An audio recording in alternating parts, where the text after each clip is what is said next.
প্ৰিয় দৰ্শক, আমি আজিয়ে কলো এই যে মোৰ কাষত দেখিছে অতুল কেশৱত, এওঁলোকে ৰৌ ৰৌ নৰকত ডুবিব।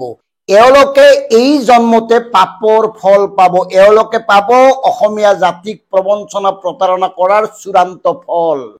মই এইকাৰণে কৈছো, মোৰ কাষত যে দেখিছে সোঁফালে, এখেত হল হীৰা গগৈ, অসম আন্দোলনৰ এগৰাকী সক্ৰিয় কৰ্মী। বাহুবলী যুৱক আছিল, দেখাত সুদৰ্শন যুৱক আছিল, কিন্তু আজি কিয় এই অৱস্থা হল জানে? আৰক্ষীৰ নিৰ্মম অত্যাচাৰত পংগুত্বক আঁকোৱালি লৈ এই মানুহজন এতিয়া চিকিৎসাধীন অৱস্থাত আছে। চূড়ান্ত অভাৱ অনাটনেৰে পিষ্ট এই মানুহজন এতিয়া শয্যাশায়ী। জুয়েপুৰা ৮৩ সেই আন্দোলনত এই মানুহজনক এই অৱস্থা কৰি পেলোৱা হৈছে। এই যে এওঁলোকে এতিয়া ৰাজপাট দখল কৰিছে, ৰাজভোগ খাই আছে, তাৰ মূলত হল এনেকুৱা অনেক লোক। এই লোকসকল নাথাকিলে অতুল কেশৱ, ফণী প্ৰফুল্ল মহন্তকে ধৰি যিমান কেইগৰাকী নেতা আছে, তেওঁলোকে আজি এই অৱস্থাত উপনীত হব পাৰিলহেঁতেন নে? অথচ এওঁলোকে পাহৰি পেলাইছে সকলো।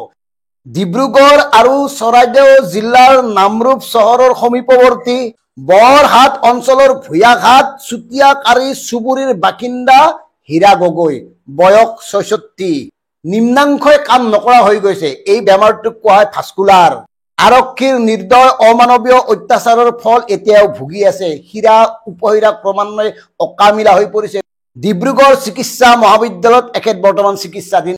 জুয়েপুৰা ৮৩ কথা চাওক, ভৰপক সময়। সেইখিনি সময়ত নামৰূপ আঞ্চলিক ছাত্ৰ সন্থাত প্ৰথমবাৰ তেওঁ প্ৰচাৰ সম্পাদক হিচাপে দায়িত্ব গ্ৰহণ কৰিছিল আৰু তাৰ পৰৱৰ্তী সময়ত তেওঁ বিত্ত সম্পাদকৰ দায়িত্ব পালন কৰিছিল। একে সময়তে তেওঁ নামৰূপ মহাবিদ্যালয়ৰো সম্পাদকৰ দায়িত্ব পালন কৰিছিল। আৰু পাহুৱাল এই যুৱকজনক দেখি আৰক্ষীয়ে চূড়ান্ত নিৰ্যাতন চলাইছিল, এই কাৰণে যে কিয় তেওঁ অসম আন্দোলনত জড়িত হব।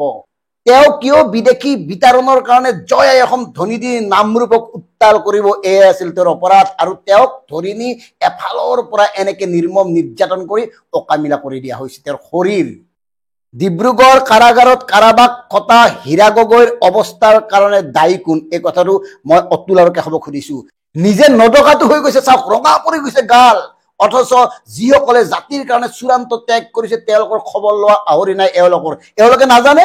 আৰু আটাইতকৈ দুখৰ কথা কি জানেনে? এই যে নিৰ্যাতিতৰ তালিকাখন প্ৰস্তুত কৰিছিল, অসম আন্দোলনৰ নিৰ্যাতিত পংগুসকলৰ তালিকা, সেই তালিকাতো নাম নাই হীৰা গগৈৰ। অথচ জিলা কৰ্তৃপক্ষই বাৰে বাৰে নামটো প্ৰেৰণ কৰিছিল, নাম নাই। কিয় নাই? ইয়াৰ বাবে দায়ী কোন? বিজ্ঞানৰ ছাত্ৰ আছিল এখেত, চকা আছিল, মেধা সম্পন্ন আছিল।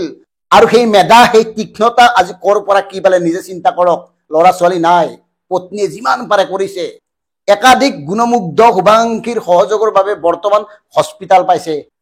তাৰ পূৰ্বে ঘৰতেই অসম আন্দোলনৰ সেই ভয়াৱহ দিনবোৰ সুঁৱৰি কেৱল যন্ত্ৰণাদগ্ধ হৈ আছিল, কোনো নাছিল তেখেতৰ কাষত।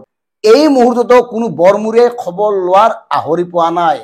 এইখন ভৰি, অতুল বৰা কেশৱ মহন্ত চাওক, এইখন তেখেতৰ ভৰি। এই ভৰিত কোবাই কোবাই এই অৱস্থা কৰি দিছে আৰক্ষীয়ে অসম আন্দোলনত। আৰু আপোনালোকে ৰঙা পৰা দুগাল লৈ এতিয়া কেৱল ৰাজনীতিত মত্ত। অসম আন্দোলনৰ ৮৫৫ জন শ্বহীদ আৰু অগণিত নিৰ্যাতিতৰ ত্যাগক আপোনালোকে বুঢ়া আঙুলি দেখুৱাই কেৱল নিজৰ বাবে কৰি গৈছে, জাতিক পিঠি দিছে। ইয়াৰ ফল আপোনালোকে এই জনমতে পাব, আমি আজিয়ে কলো। চাওকচোন ৰাইজ, কি অৱস্থা হৈ গৈছে মানুহজনৰ। কি মানুহ আছিল, কি হল আৰু কাৰ কাৰণে হল, আৰু এওঁলোকে কৰাৰ কাৰণে কোনে তাৰ ফল ভোগ কৰিলে। এই কথাবোৰ এইকাৰণে বিশ্লেষণ কৰিব লাগিব, এই কথাবোৰ এইকাৰণে ক'ব লাগিব, কাৰণ এইসকলক পাহৰি এতিয়া এওঁলোকে উভতগৰে নাচিবলৈ আৰম্ভ কৰিছে। এওঁলোকে এতিয়া কেৱল নিজৰ কাৰণে চিন্তা কৰে। এওঁলোকৰ কাৰণে জাতি মাটি ভেটি ছেকেণ্ডাৰী বস্তু, কোনো গুৰুত্বপূৰ্ণ বিষয়ে নহয়। সুদীৰ্ঘ গণসংগ্ৰামখনক পিঠি দি এইসকল লোকে যি ধৰণে এতিয়া বঞ্চনাৰ ৰাজনীতি কৰি আছে, তাৰ ফল অসমবাসী এতিয়াই দিব লাগিব। এওঁলোকক ঘৃণাৰে উপচাই পেলাব লাগিব। য'তে দেখা পায় তাতেই এওঁলোকক ঘৃণাৰে উপচাই দিয়ক, কাৰণ এওঁলোকৰ এই অধিকাৰ নাই, যি অধিকাৰ অসমীয়া জাতিয়ে ৮৫৫ জন শ্বহীদৰ ত্যাগৰ বিনিময়ত জন্ম হোৱা অসম গণ পৰিষদ দলৰ নেতৃত্বক দিছিল। হীৰা গগৈ কেৱল এটা উদাহৰণ। এনেকে অসমৰ বিভিন্ন প্ৰান্তত অনেক হীৰা গগৈ আছে, যিসকলে অসম আন্দোলনৰ ভয়াৱহ স্মৃতি কঢ়িয়াই কেৱল উশাহ টানি টানি জীয়াই আছে। মই কেইখনমান ফটো দেখুৱাব নোৱাৰো আপোনালোকক, নোৱাৰো দেখুৱাব। সেই ফটো আপোনালোকে চাব নোৱাৰে। কি অৱস্থা হৈছে এই মানুহজনৰ। কাৰ বাবে এই মানুহজনে চূড়ান্ত ত্যাগ কৰিলে, কথাবোৰ ভাবকচোন।